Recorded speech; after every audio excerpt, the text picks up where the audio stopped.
This is J. Krishnamurti's second public talk in Ojai, California, 1966.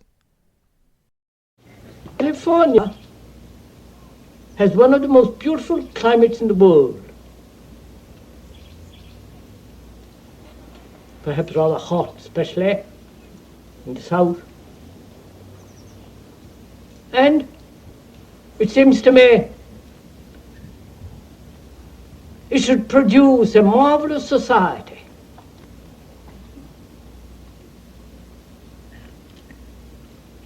A society which is totally different from that which is now. A society that is highly disciplined.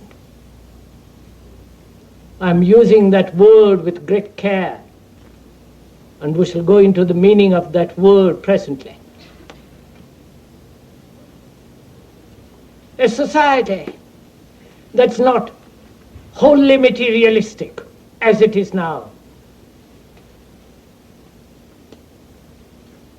A society that is not self-centered in its progressive acquisitiveness.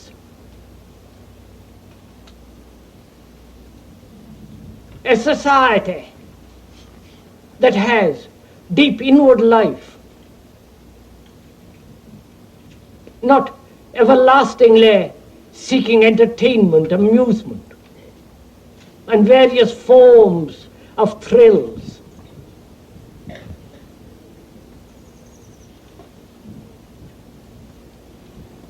And it seems to me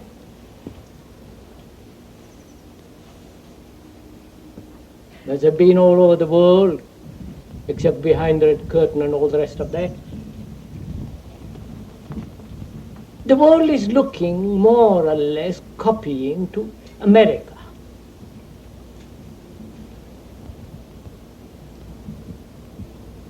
Trying to bring about prosperity.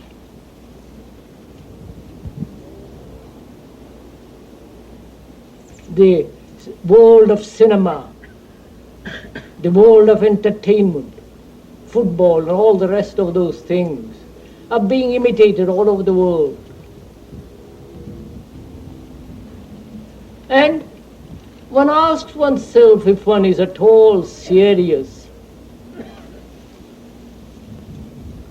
as those who live in this climate must have asked themselves this real question: what is America producing? Apart from cars going to the moon, technological advancement, prosperity, and great concerts and museums and all the rest of that, what is it actually giving?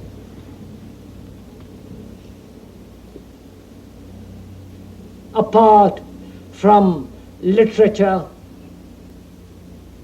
which is a form of entertainment, apart from new sectarian dogmatism or experimentation in the field of narcotics and LSD and all the rest of those things, what actually is this country bringing about? Shouldn't we know? Shouldn't we ask? Shouldn't we demand? Not only of ourselves, but also of those people who are attempting to create a different world, a different society, especially the politician. And the politician obviously will never create a new world, nor the priests. So one has to ask oneself, it seems to me, and ask oneself not out of curiosity, out of some deep despair and anxiety, but ask oneself, what is it all about? Where human beings are going? We've asked this question of some prominent people, Americans, and unfortunately they have no answer. Nor have they answer in the East either. They've got some speculative formula, a hope. But you cannot build a society on hope, on a formula. A society can only be built by a small group of people, a dedicated people, who are not persuaded by ambition, greed, by the principle of pleasure.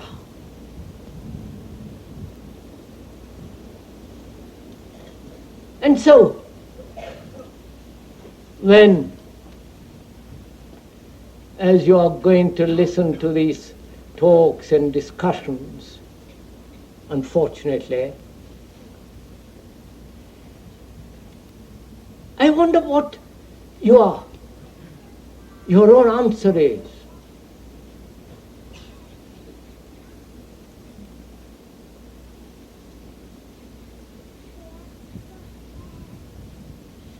Not a speculative answer, not an answer based on hope, on some fantastic myth, but if you examine the world, not only in this country, in Europe, in Asia, and in Russia, where also there are great changes taking place, becoming more and more, leaning more and more to the right.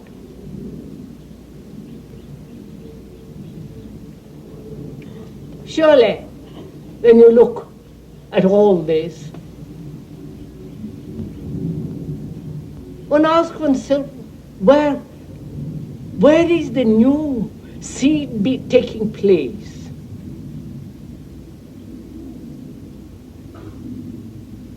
A new culture, a new society, a new mind, not fashioned in the mold of the old pattern, not belonging to any particular religion, group, class, sect, or all that immature things that one does do.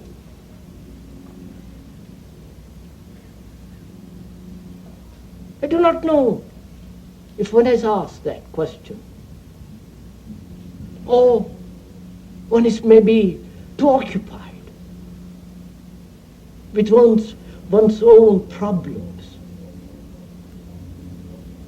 Or one is so caught up in the trap, going round and round, having no time, no leisure, no mind to investigate. Of course, they cannot answer this question.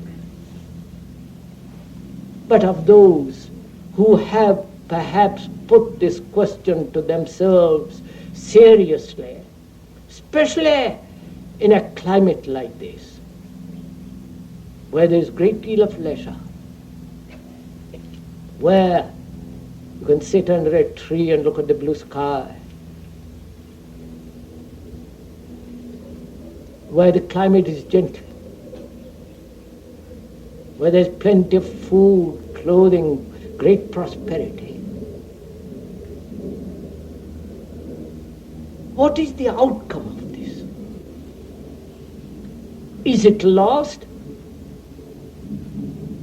Is this country already on the decline?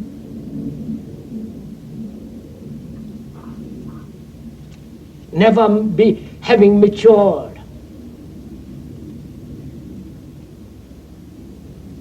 And that's a difficult word also, maturity.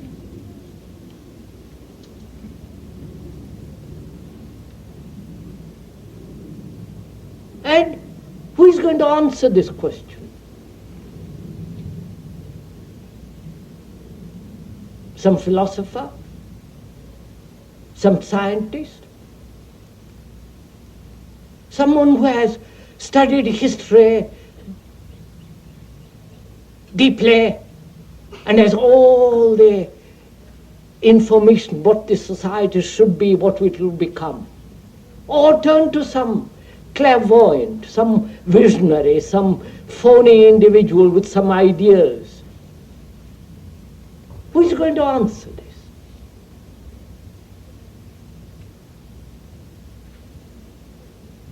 And it seems to me, we human beings right through the world have no faith in anything anymore.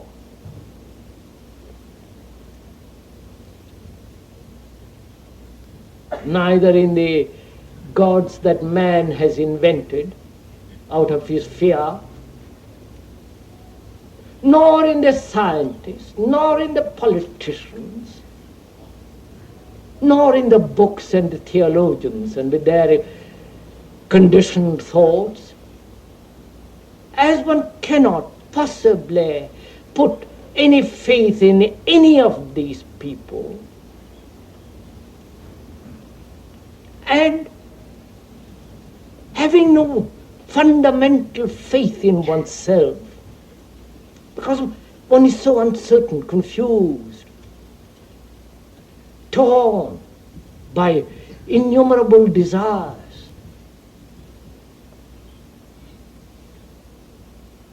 As one cannot possibly allow oneself to be led by another,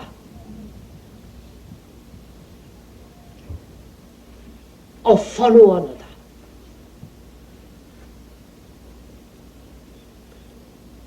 One has to find an answer for oneself as a human being. If you answer it as an individual, please do pay little attention to this. If you answer it as an individual, then you are answering it from a personal point of view, from a inclination, from a temperament, from a conditioned, narrow little individual experience,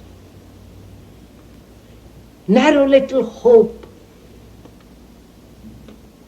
And your answer will invariably be rather infantile, immature, has no meaning at all. Because the problem is much greater than the individual mind that can tackle it. The challenge is immense.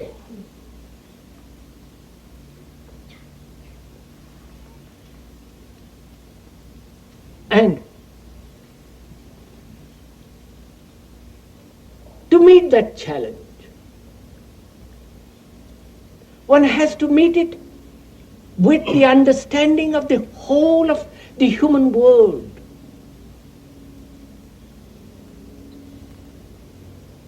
The wars, the starvation, the underdeveloped countries,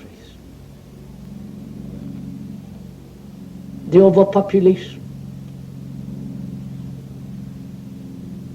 the extravagance of the rich and the difference of the poor, class and so on, the world, what is going on in the world actually at the present time. If one can look at it totally, not partially as an individual or as an American, as a Catholic or as a Hindu or a Buddhist or communist and all that, but to look at the whole phenomena totally,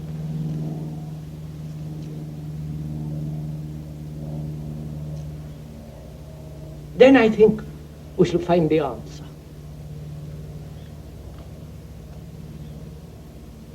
Which may not be according to your like and dislike, what you want it to be. Otherwise, if one doesn't find a real, significant answer to this,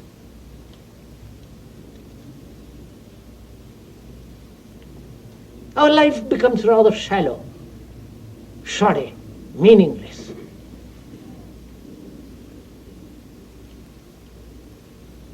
So, to understand this thing,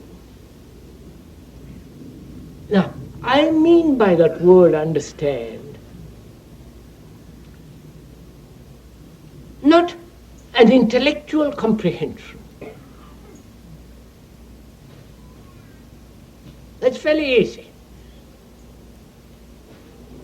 Intellectually, see where all the civilizations, cultures have ended, and from that study come to a conclusion and say America should be this, or the world should be that.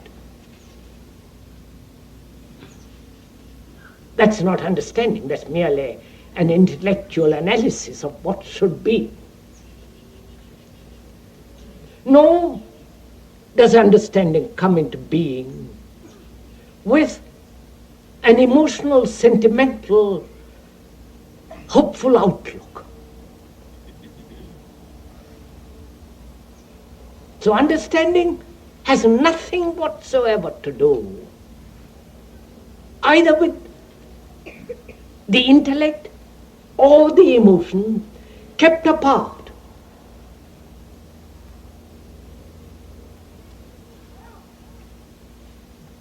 And as most people are rather emotional,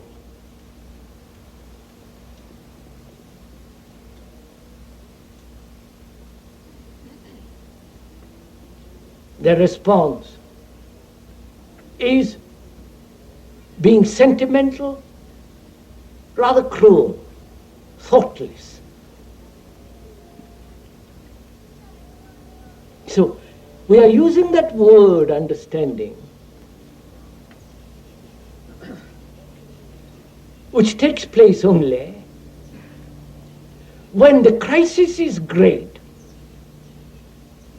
and you have no answer to it, and therefore your mind becomes completely silent. And in that silence there is an understanding. This must have happened to all of us.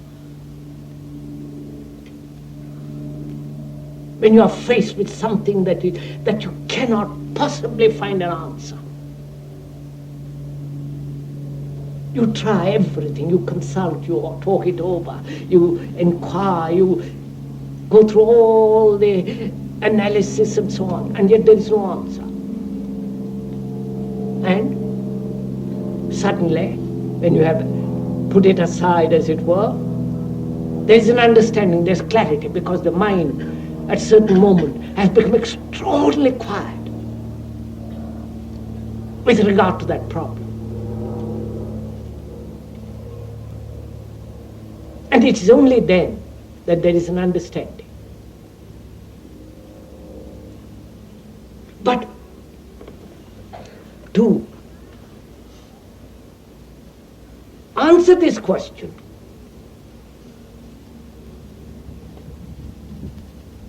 which is a tremendous challenge that's going on right through the world,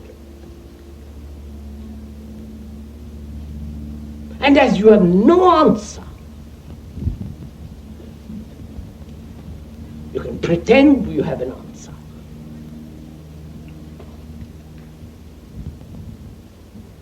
Or answer according to the Catholic, the Protestant, then we are back again with the same old issue.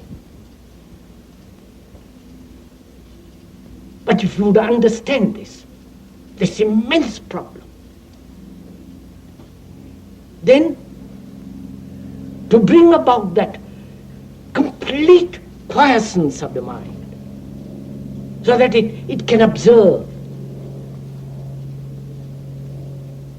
not from a particular individualistic point of view, demands a great discipline.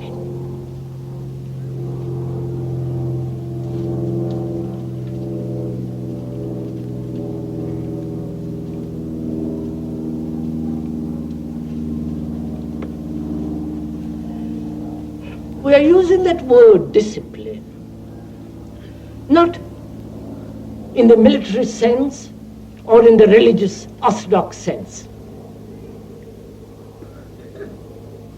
Generally, that word implies conformity, cultivating certain habits, suppressing, forcing, adjusting.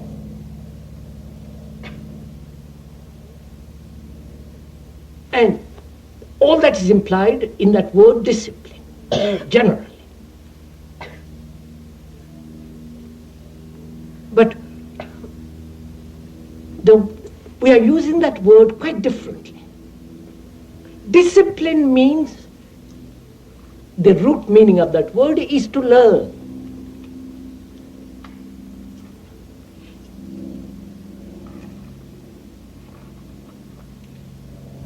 And you cannot possibly learn if you are merely conforming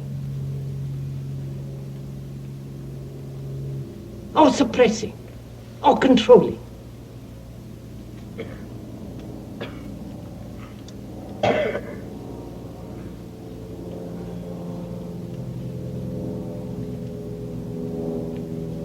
So one has to understand again the meaning of the word learning. Because if there is no right discipline,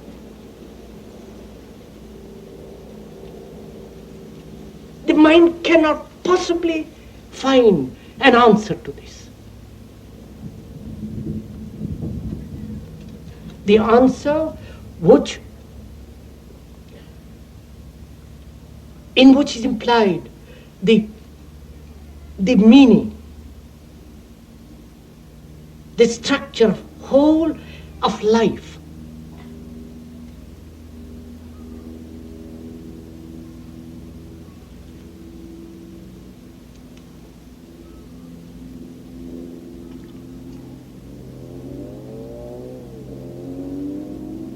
So, to understand, there must be discipline. Please follow this little bit. Give your attention. And understanding is not the outcome of the intellect or mere emotion or sentiment. As we said, understanding comes when the mind is really very, very quiet, has no movement at all in any direction.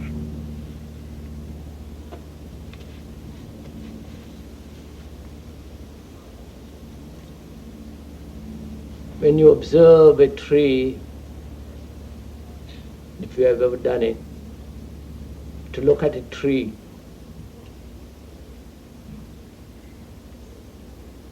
your mind never observes the tree. It observes the image it has created about a tree.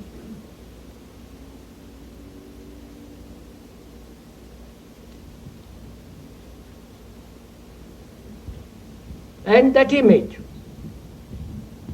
is always moving, it's never quiet, it's being added to and taken away. It's only when the mind is very quiet, really observant, without any movement, then it observes the actual fact of a tree.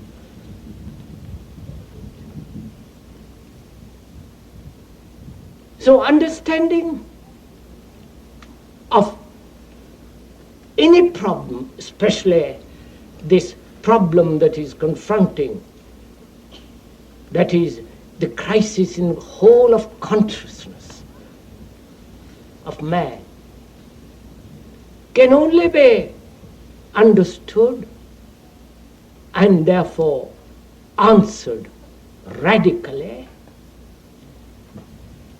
when that understanding is the outcome of discipline. And discipline we mean by not drill, not conformity, not enforcement, not adjustment through fear, through punishment, all that. But that discipline comes when there is learning. It comes naturally when there is learning. So one has to go into this question of what is learning.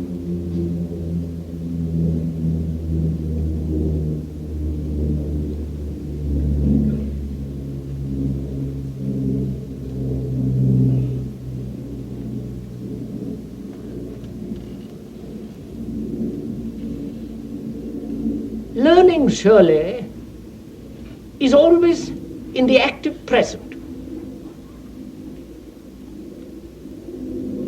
I am always learning, always in the present, active. That active present of learning ceases when it has become the past. I have learned.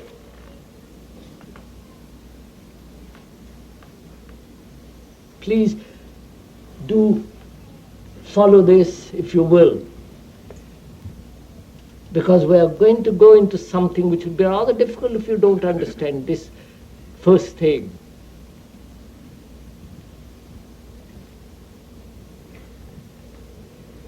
What we generally do is, having learned, having accumulated knowledge, a technology and so on, with that we act.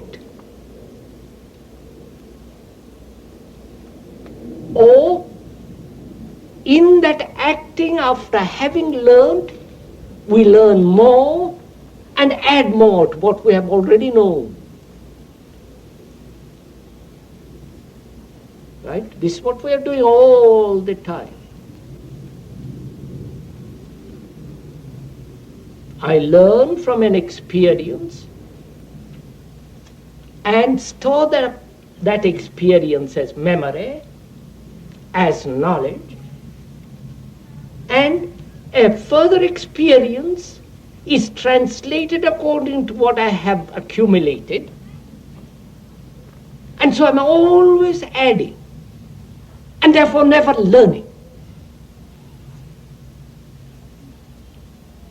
Learning is an active present, an action, a process is always in the present.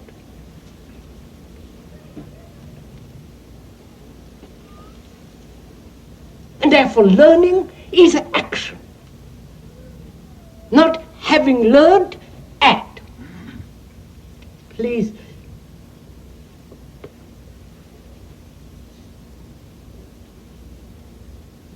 So then, action has a totally different meaning. Then you're always learning. Therefore, life is always new.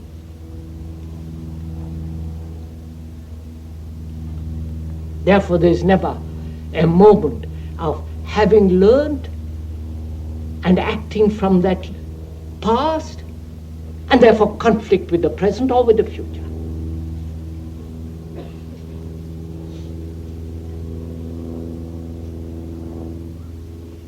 So, that demands great attention, great awareness.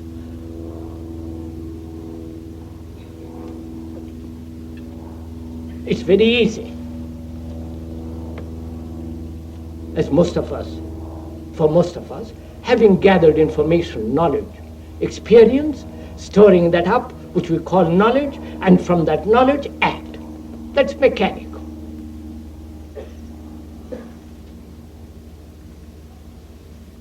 That does need great energy. That doesn't need great attention, awareness, intensity. But if one understands the meaning of that word learning,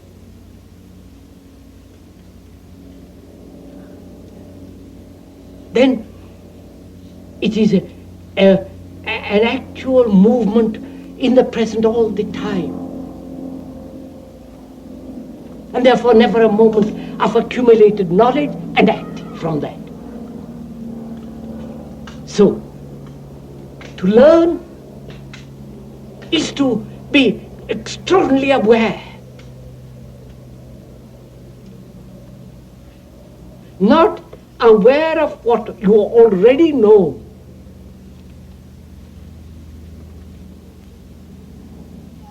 which becomes, please follow all this, which is the so-called the unconscious. You're following this?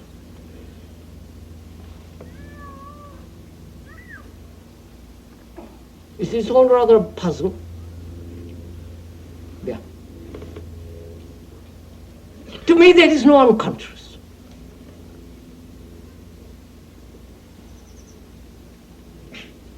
That's one of the unconscious, one of the fashionable things nowadays. To investigate it, to go into it, to analyze it, to examine it, examine your dreams, all that circus that goes on.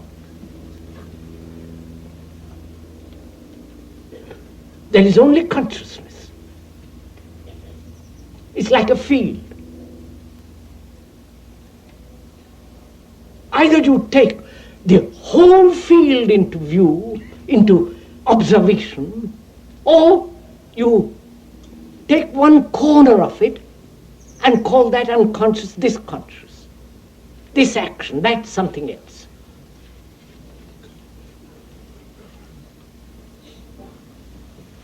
So, which will go into.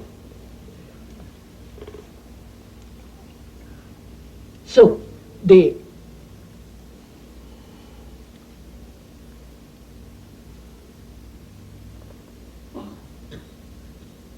so learning becomes extraordinarily vital.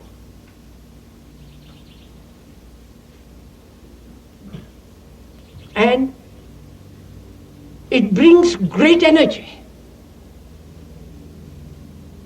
because in that there is no conflict. You follow? Because now our energy is dissipated, lost between what has been accumulated through learning, through experience, through information, and so on, and the action.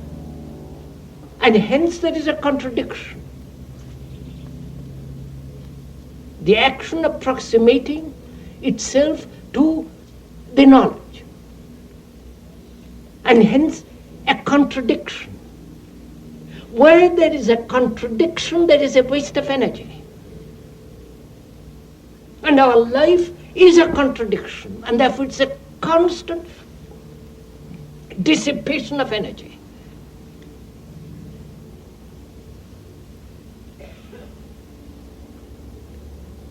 Please, I hope you're not merely listening to the words, but rather observing your own activity of your own mind.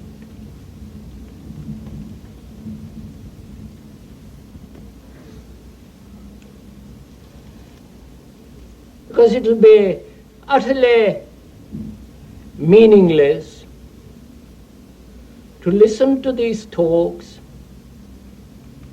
just hearing the words,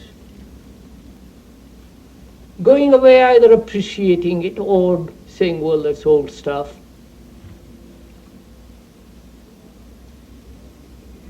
But if you were aware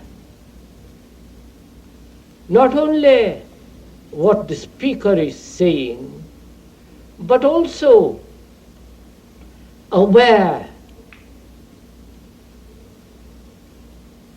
of yourself in relation to what is being said,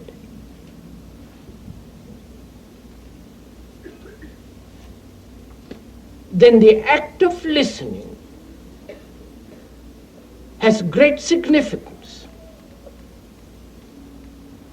Then you are discovering for yourself actually what is taking place.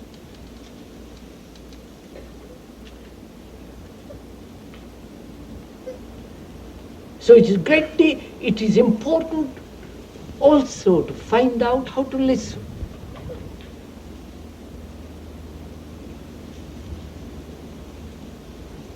We are heartless. Either we are too occupied with our own problems, with our own point of view, with our own amusements, with our guarding ourselves, protecting ourselves. The ourselves being the image that we have built about ourselves. Or when we do listen, we are interpreting, agreeing or disagreeing, coming to a conclusion, or comparing with what already you know. So actually, you're never in the act of listening.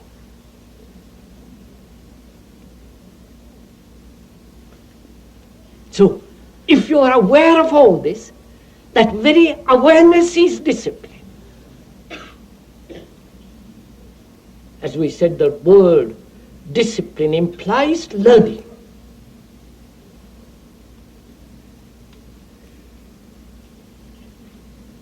Never having learned.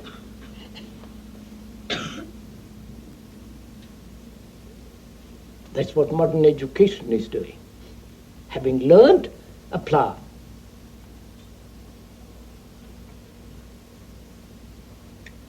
But learning, as we said, demands a great deal of awareness. Awareness of the machinery of your own thought and feeling. Awareness without choice. Obviously. The moment you choose, or say this I like, this I don't like, then you are introducing a factor of choice.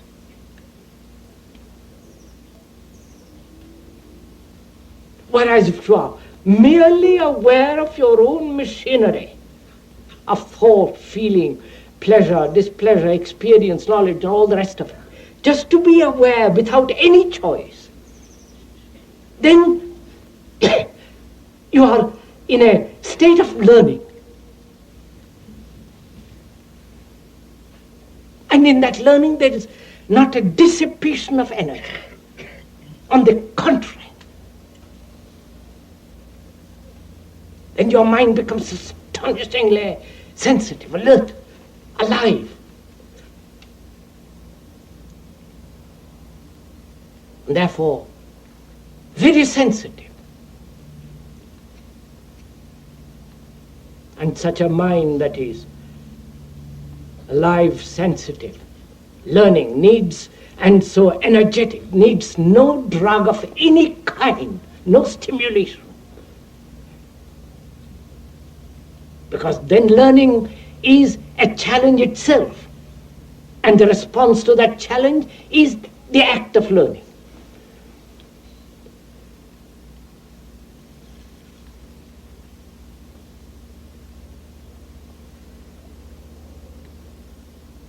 So a mind that would answer this question,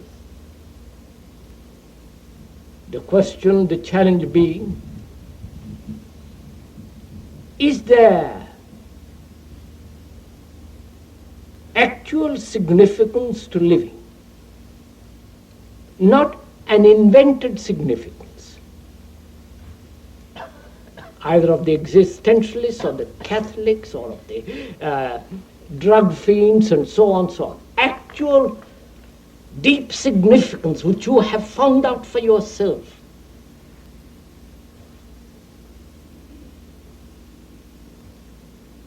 Then out of that, a society, a different society can come into being.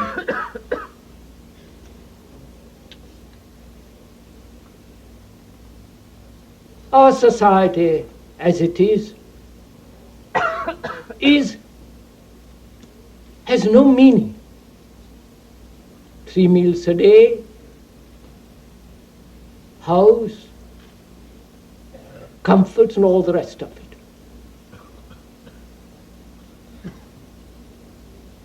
And if we go further into this, one has to understand this whole principle of pleasure.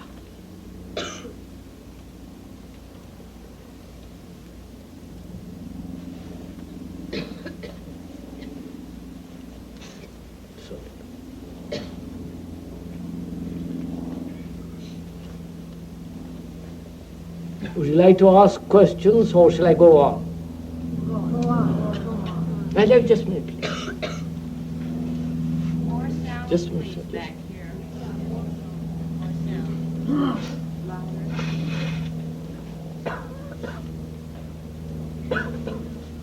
Louder, sir.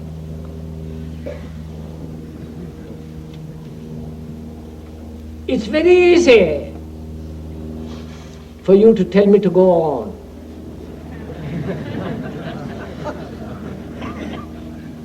All that you do is just to hear.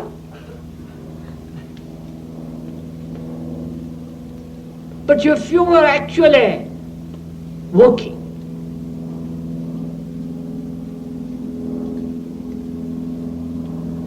working together, going step by step into it, then you wouldn't ask me to go on.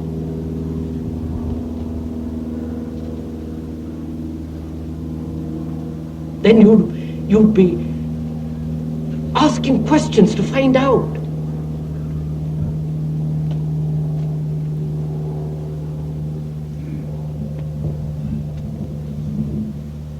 You know, we are so used to being entertained.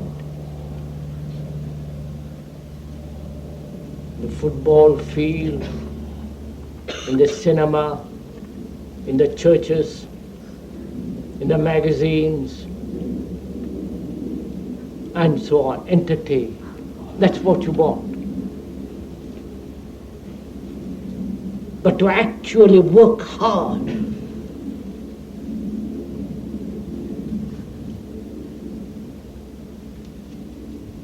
one has to be serious. And that's why one has to go into this question of pleasure,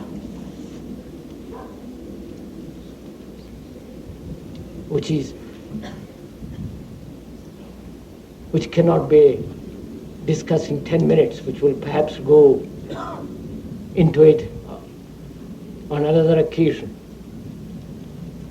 So what, without understanding pleasure, learning, discipline, and the whole structure and the meaning of all this, we'll never find out as a human being the real issues, the right response.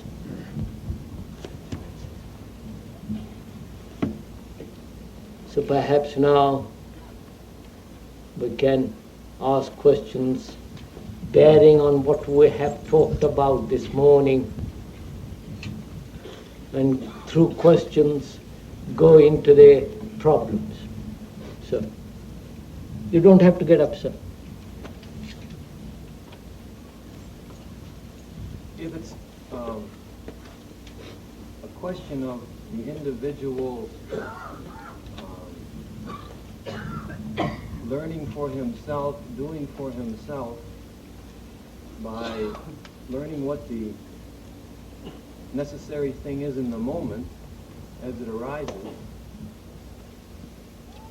if he's busy occupied in that, how can he be going out to life to form a society? The gentleman asks, if the individual is occupied in the observation of learning, and therefore learning, how can he go out and form a society? Make it brief, sir, because Going after life. going after life. This is forming society. And this, he says, is forming society. So life is learning, isn't it? Life is a movement, an endless movement. It's like a vast river of great depth with a great volume of water moving endlessly. And to learn about it is to observe it choicelessly, to be with it endlessly. And that movement being with it is the creation of a new society. You don't have to learn and then go out.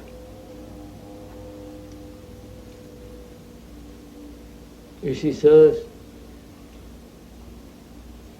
one does not actually, I'm not criticizing you as a personal criticism at all, but one does not actually observe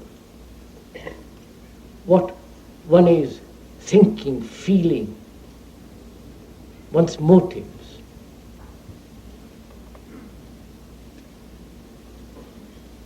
When one is aware of all that.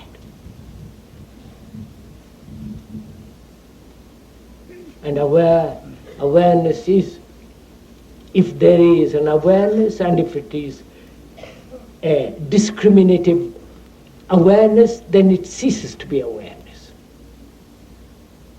Awareness is to be aware of everything.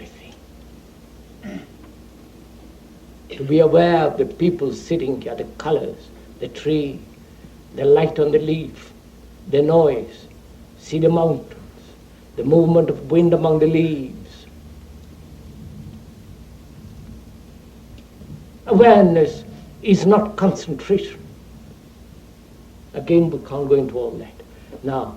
But to separate life and the individual and to learn about the individual is to create such chasm of contradiction and misery.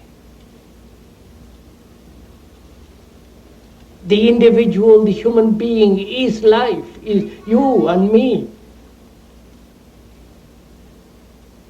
Unfortunately, that life has been divided into nationalities, into groups, into sects, into beliefs, into this and into that. So to learn about the whole movement of existence is to be aware of this vast field. So the question is not a division between life and action, learning and creating, but rather how to look at this whole field of life.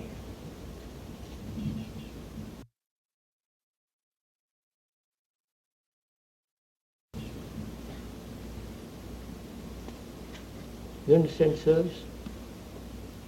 I hope my question is clear. Just a minute, sir. Sir, please do. I know you're full of questions and responses. Just It's the same question. I wanted to word it differently because it's not. I'm answering the same question, sir.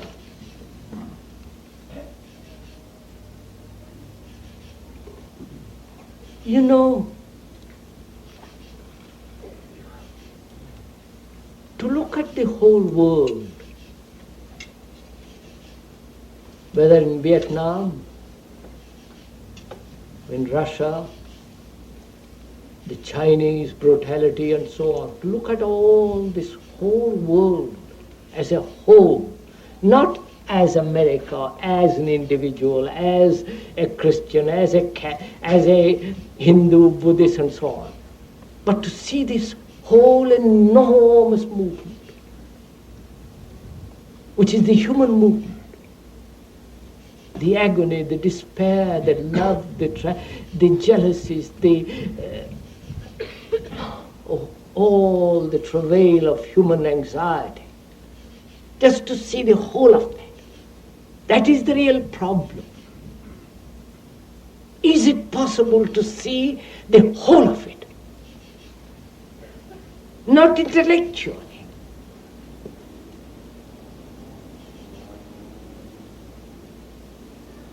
Then if you see the whole of it at one look, with one glance, then you'll have the answer. Then you are no longer looking at the world as an individual.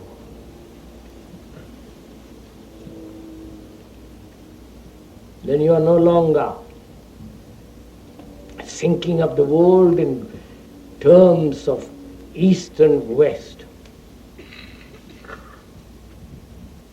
communist and not and so on, so on. So the question is it possible for us to look at this whole thing, this whole division, contradictions, this misery, this battle as a whole?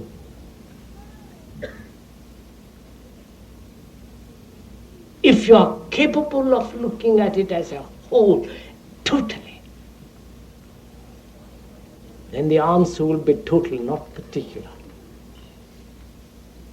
And it's only that answer that's going to solve any problem, whether it's an individual problem or a political, economic problem. But to see the whole of it demands your complete attention.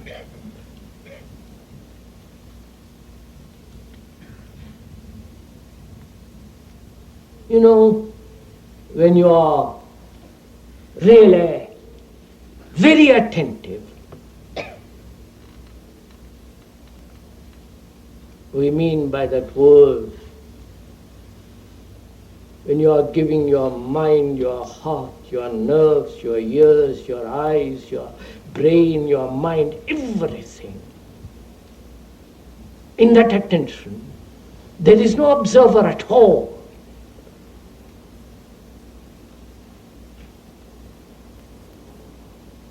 And therefore, the observer is the observed.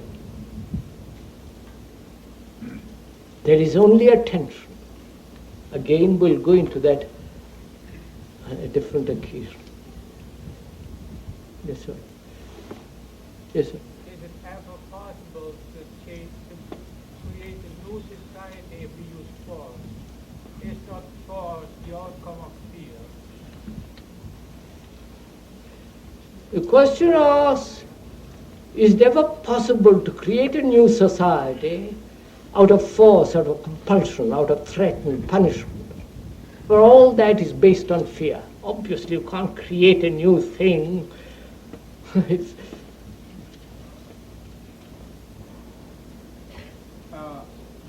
I have burned my ego, so I would like to ask I,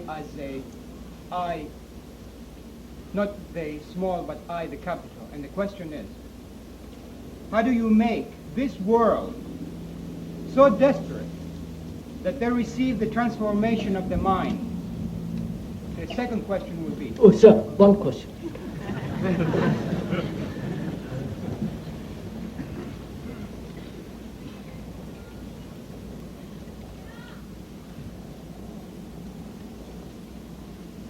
The questioner asks,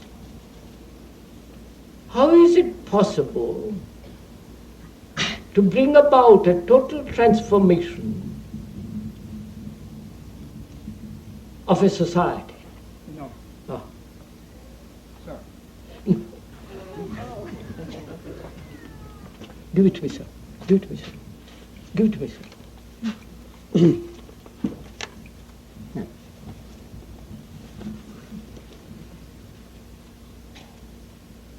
How do you make this world so desperate that they receive the transformation of the mind?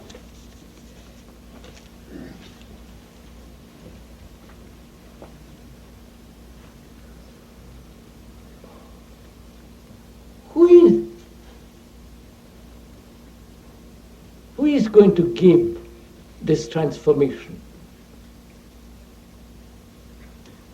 Huh? The priests have tried it. The theologians have tried it. For centuries upon centuries, as though you're going to receive this transformation from an outside agency.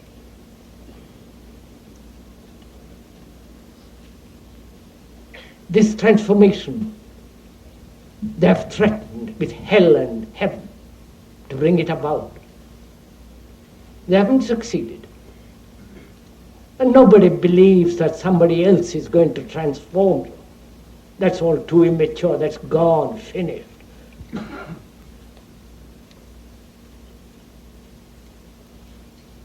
One has to transform oneself.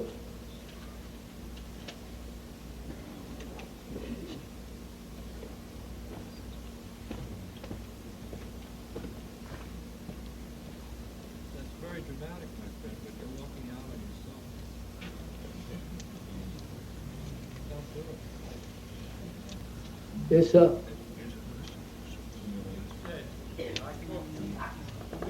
There is no unconscious. Now my question to you, for me, there is an unconscious. And this bubbling up that comes up from within, for most of us, my question is, how can we reach this point of awareness so it is only consciousness without unconsciousness? The question asks, or says, that to him that is unconscious, how does one come to that state of mind where there is only consciousness, no unconscious?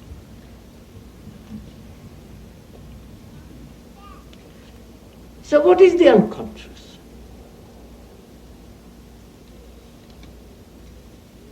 Not according to Freud and Jung and all this analysts and so on. Actually, what is your unconscious? Have you ever gone into it?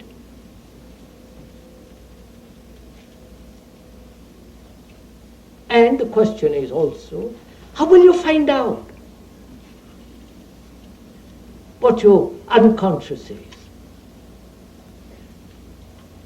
Not somebody tell you what it is. You understand the difference? If somebody tells me I'm hungry, that's quite a different state from being really hungry. Isn't it?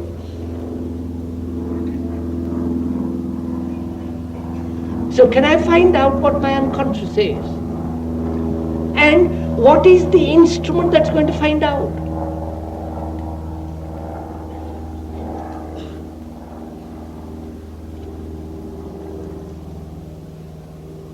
The sensor, the observer, the analyzer, the thinker. And is the thinker different from the analyzed?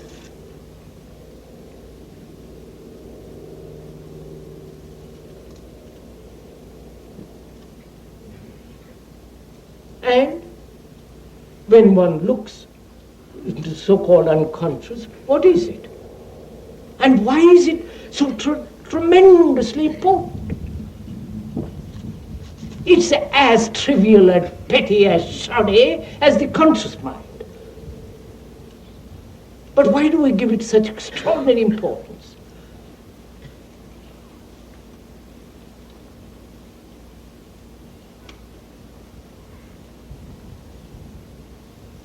So the question is, how to analyze the unconscious, first of all. Wait, sir, I'm coming to that. And having observed it, transform it completely into the conscious. Right, sir? That's it.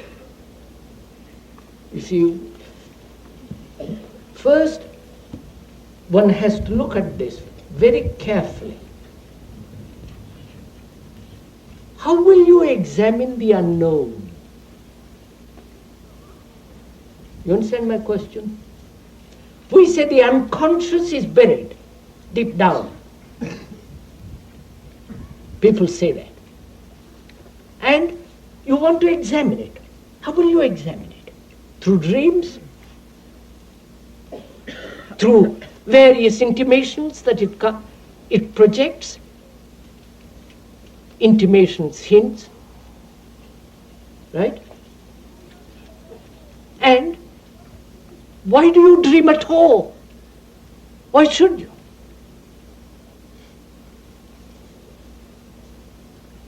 So, one has to find out first how to meet the unconscious, how to look at it. Is it possible for the conscious mind to look at the unconscious? Please follow this, sir. And when the conscious mind looks at the unconscious, the conscious mind is already conditioned. It already has its own desires, its own purposes, its own motives, its own anxieties, securities. And with that it looks.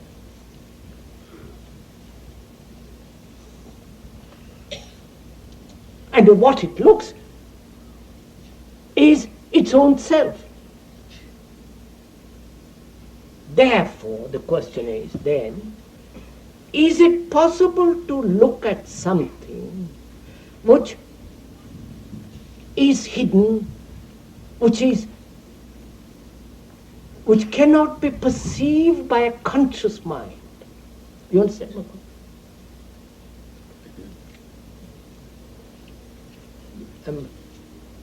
Look, sir, there is something hidden which we call the unconscious. How am I to know about it? That is, how am I actually come into contact with it? Not through ideas, not through what people have said, but actually come into contact. To come into contact with something actually, immediately, there must be complete quietness of the conscious mind. Right? Obviously.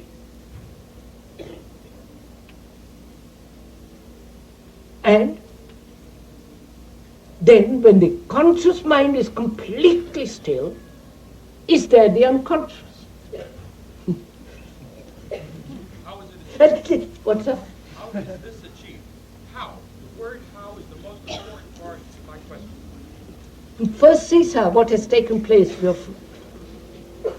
The moment the conscious mind is completely quiet, without any movement of pleasure, experience, knowledge, and all the rest of it, then there is no unconscious. Now, the questioner says, how is this to be achieved? The how is the most mischievous question.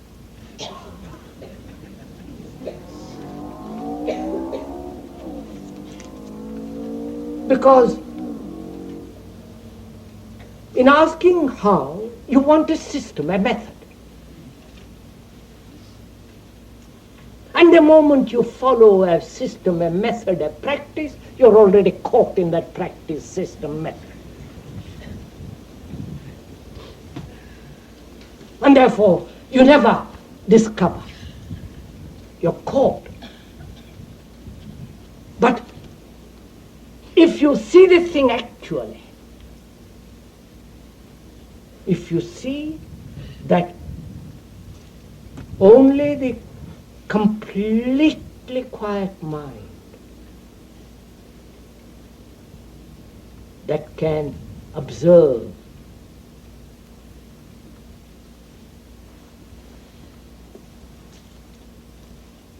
if you understand that, if you see the truth of that immediately, then the unconscious is not. But if you said, tell me the path along which I must go in order to achieve it, it's like going to college to become intelligent.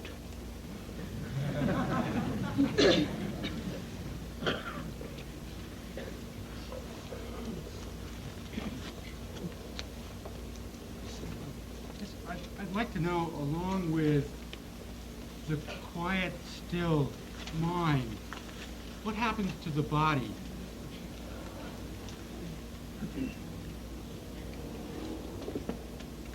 The questioner wants to know, if there is this quiet, still mind, what happens to the body? The body is also quiet. So, is the body, see again, that's it really. We divide the body, the mind, the brain, the heart, the feeling and thought, you follow? You know, so this is really a very complex question. Again, it's not the... you can still the body by doing various kinds of tricks. Tranquilizers, pills, or your own particular inward tranquilizer. By thought, repetition of words, and sitting certain posture, breathing in certain way, you can absolutely bring about a quietness of the body.